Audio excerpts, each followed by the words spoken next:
Adhikaar for me is what movement spaces and social justice should look and feel like. There's often in organizing two forms of power. There's money that moves things, and there's people that moves things. People power is the actual main form of power. That's what we've unleashed.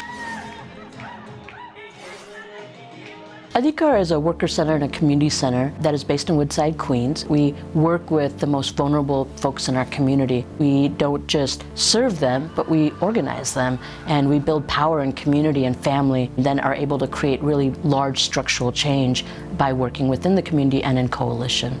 I have been working here since 2007. For me, Adhikaar is so important because this is the home away from home. We intentionally created a space where we had women on the board, women as staff, that we are really thinking about this in terms of a feminist approach. The power has always been with the women. It's helping them kind of unleash it.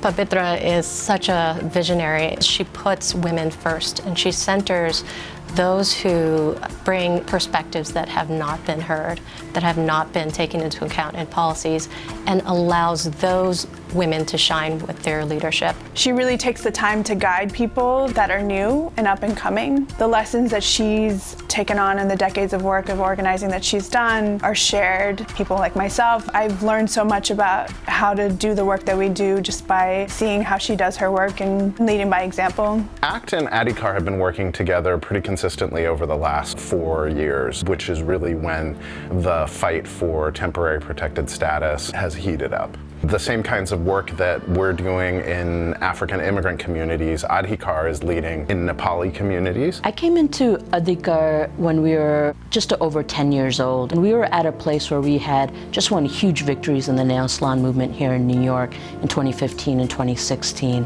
We were the driving force behind the nail salon reforms that were happening at the state level. It was really helpful and integral to work with the other partners of Ms. Foundation that are doing this work and to say, how do we do this better? With the Ms. Foundation work, we did a survey to help understand the childcare needs in our community. So folks that are having children here to folks that are bringing their children from wherever their home is, whether it's India or Nepal or other places, and really raising children here and helping them learn how to access their needs. I do this work, I think, because in whatever way, whether it was being queer or whether it was having a mom that worked 2 jobs at a restaurant, I saw the abuse that she faced as a worker. I saw her tips getting stolen. I saw the way that people treated her. All of it was very real for me in my life. A lot of our members remind me of my mother, and it's just beautiful to see this powerhouse of women at our organization. That power is awakened within them to be able to create the systematic change that they want to see. Some of my sisters, they are really good manager because of Pabitra Didi. She's really nice. All the time she told us like, oh, you can do it. She is very fearless leader. Her heart is so good. Pabitra is someone who really brings all of herself into the work. I think that we could just live in a different society. That world is only possible when we actively try to create that change.